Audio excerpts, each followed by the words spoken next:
Wali Kota Makassar Muhammad Ramdan Dhani Pomanto meluncurkan tim detektor Makassar Recover di lapangan Karebosi pada Jumat 2 Juli 2021.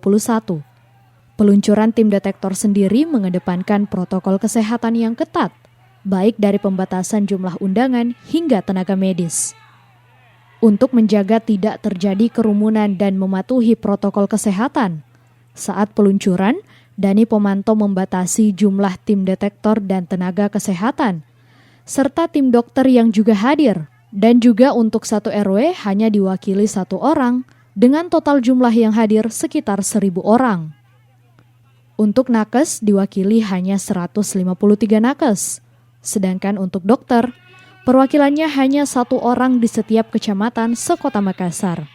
Sementara itu, masyarakat maupun stakeholder lainnya dapat mengikuti jalannya kegiatan peluncuran melalui virtual.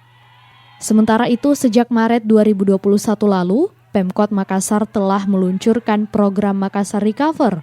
Program tersebut dibuat untuk penanggulangan COVID-19 di Makassar. Program tersebut dibuat untuk penanggulangan COVID-19 di Kota Makassar.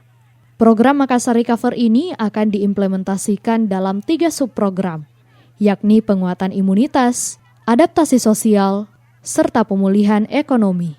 Dalam mengantisipasi lonjakan COVID-19 gelombang ketiga seperti yang terjadi di Pulau Jawa, pemerintah Kota Makassar mengantisipasi pendatang dari luar yang akan masuk ke Makassar dengan melakukan screening ketat di pintu masuk bandara maupun di pelabuhan. Tim Liputan, Selebes TV.